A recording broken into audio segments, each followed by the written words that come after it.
Pay close attention. What you're about to see is Bible prophecy being fulfilled.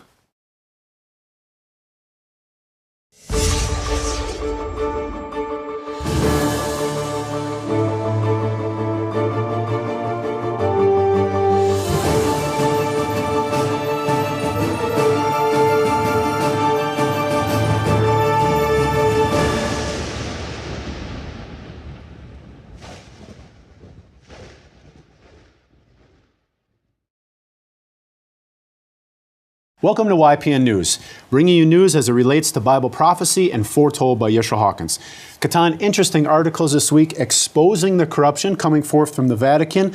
But first, let's look at the continual violence from the uprisings going on across the world. That's right. This violence and the uprisings and people hoping to make a change is continuing to take place as millions of Egyptians went to the polls this week for the first time ever, hoping their actions would make a difference, electing a president truly by the people. But one activist, Ayman Dur, wasn't one of them. He said in an interview with CBS News, one person cannot bring down the system, so electing a new president will not bring the system down. The system that he's referring to is Egypt's military ruling government, which critics accuse of serious and ongoing human rights violations. For example, less than a month ago, soldiers shot and beat protesters demonstrating because their candidate had been disqualified from the elections. 350 protesters were eventually dragged off to jail. One particular protester was taken to jail. It was reported he was sprayed with sewage water, electrocuted with cattle prods, and then continually beaten. Of course, it was this type of abuse that Ayman Dur worked to try to abolish as one of the leaders of the mass movements that forced out Egypt's ex-president Hosni Mubarak. Now, what the people didn't realize was that the military would rule in the same dictatorial way, said one CBS correspondent.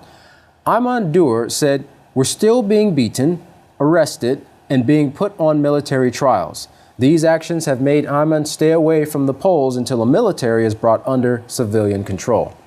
Now, continuing to look at the uprisings in Syria, mourners surrounded rows of bodies in mass graves, laying roses on the bodies of victims of the latest wave of killings following a ceasefire instituted 6 weeks ago.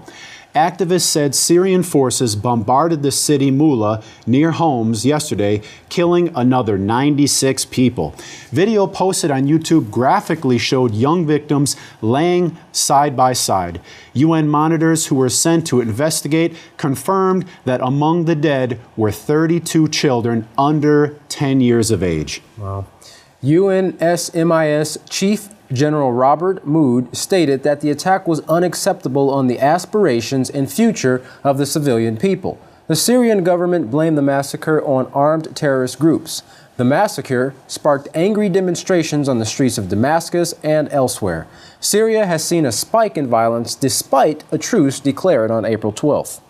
Despite the presence of over 300 UN monitors, it has done little to curb the violence, even at times the observers themselves coming under attack.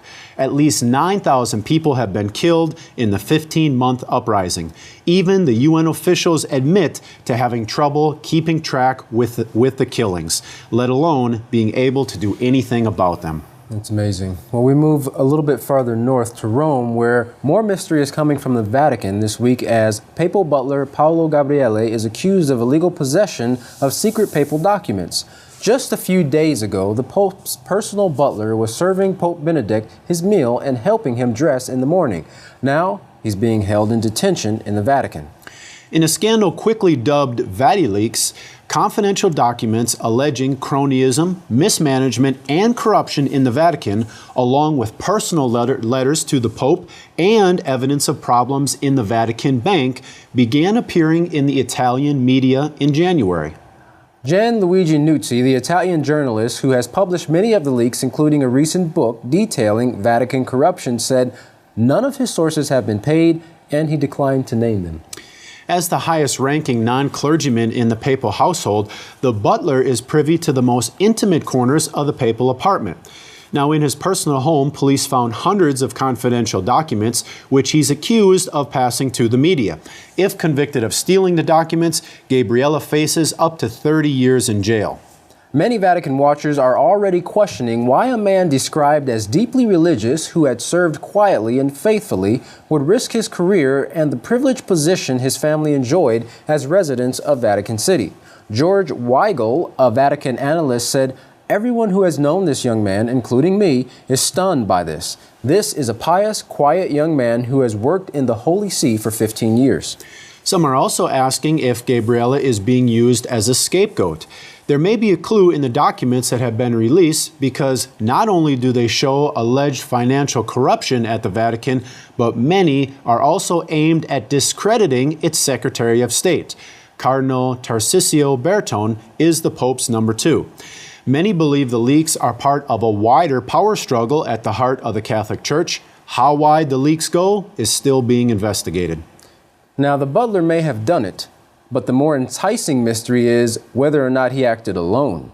The secret exclusive club that is the highest circle of the Catholic Church has been described as so torn apart with rivalry, jealousy, and plots that one church historian called it a nest of vipers.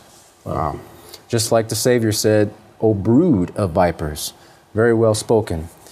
Well, the governments may bring false hope, the Vatican may bring a mystery, but Israel Hawkins and the House of Yahweh brings you the truth directly from the Holy Scriptures. From all of us here at YPN News, I'm Katan Alexander. And I'm Jeffrey Heimerman. Thanks for watching.